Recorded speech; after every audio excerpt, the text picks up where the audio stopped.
ساکن جماعت دهات یختن ناحیه دیوشتش عبدالجلیل ابراهیموف صاحب 3 فرزند می باشد.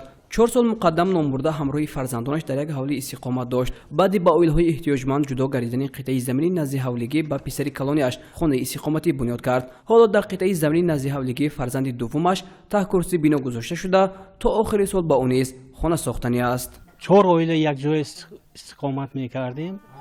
سال مشکلی شد. بعد نزدیکی به 2000 سال 2018 مقامات اجرایی حاکمیت دولتی ناحیه دیوشتی زمین جدا کردند. من یک پسری کلانم با دو تا اجازه من با وای کردند جدا کردند. پسری کلانم با من همین خانه ساخته جایگیر نمودم. پسری دیگرم با اجازه فوندامنتش گرفتیم. سیومش خودم که زندگی میکنم. مسئولین جماعت مذکور برای در آینده با قطعه زمینی نزد حولگی تامین کردن اهالی محله عریضه شهروندان را قبول و کاربری را ادامه می‌دهند. عریضه ساکنان از جانب متخصص زمینساز جماعت به قید گرفته شده، سپس برای کاربری به مقامات اجرایی حکومت ناحیه فرستاده می‌شود. با تامین شدن قطعه زمین نزد حولگی 14193 نفر شهروندان مراجعه نموده بودند. بعدی به بررسی و دیده براندن از طرف کمیسیون ناحیوی 13071 نفر همچون احتیاجمند قطعه زمینی نزد حولگی اعتراف گردیده.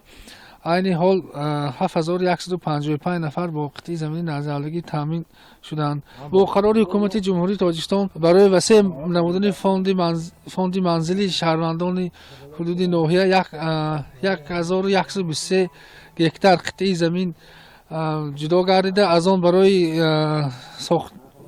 اینفراساختور 314 هکتار قطعه زمین پیش بینی شده.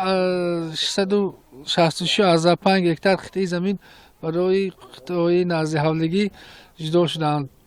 بنا به اطلاع مسئولین شعبه معماری و شهرداری مقامات اجرایی حکومت دولتی ناحیه دیوشتش اوید بر رفت جدا نمودن قطعه زمینی نزد حولگی موافق ناحیه تا سال 1 ژانویه سال 2021 مقدار زمین جدا گشته با قرار حکومت جمهوری تاجیکستان 1123 هکتار بوده. مقدار عریضه هایی که به حکومت جمهوری تاجیکستان پیشنهاد گردیده است 8899 عدد و در اصل به شهروندان جدا و وابسته کرده شده 7155 عدد را تشکیل می‌دهد. از سال 2010 سر کرده با 912 نفر احتیاجمندانی که طبق قاعده های اجرا نمودن زمین به نوبت گرفته بودند از 8 دهه حدود جماعت با زمین نزد حولگی از طرف کمیسیون جمعیت ناحیوی طریق کورپارتوی صورت گرفت.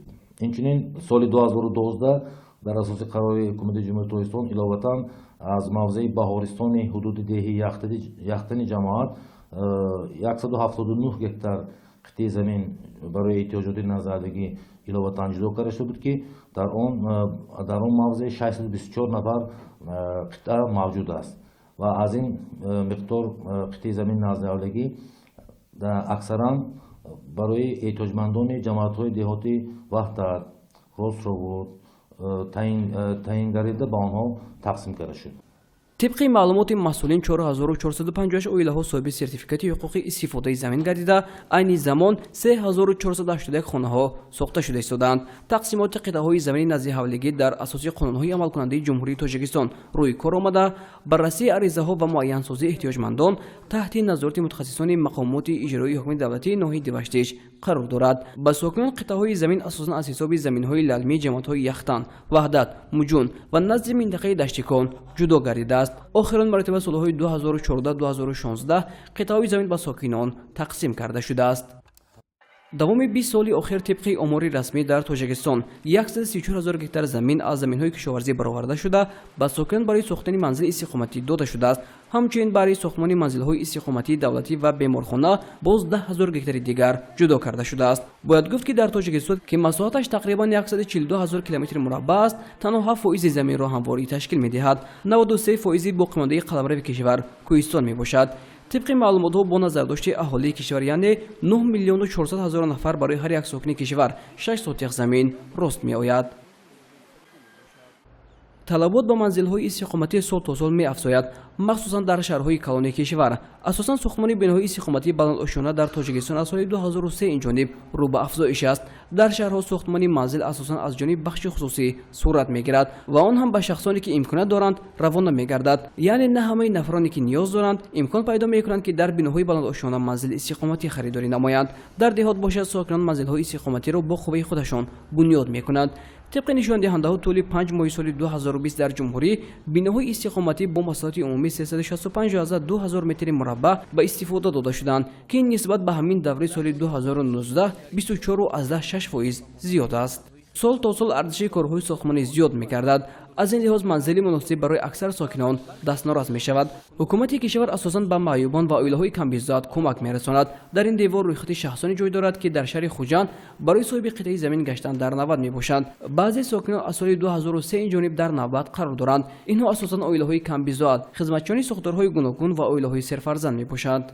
از طرف کمیسیون جمعیتی در دوام سال 2020 با 52 نفر شهروندان احتیاجمند از حدود شهر خوجند قطعه زمین از اهالی جدا کرده شد. دوام سالهای 2015-2020 باشد. در اساس قرارهای کمیسیون جمعیتی به همگی به 2830 نفر شهروندان احتیاجمند از شهری که سایحون ناحیه بابجان غفورov قطعه زمین جدا کرده شده است و در مجموع در دوام 5 سال اخیر باشد به 732 نفر شهروندان احتیاجمند از حدود شهر خوجند قطعه زمین از اهالی با پیشنهاد کمیسیون جمعیتی جدا کرده شده است. در دوام این سال ما 9 مرتبه کمیسیون جمعیتی گذراندیم و همگی 152 نفر به احتیاجمندی همچون برای گرفتن قطعه زمین آزادگی به خرید گرفته شدند.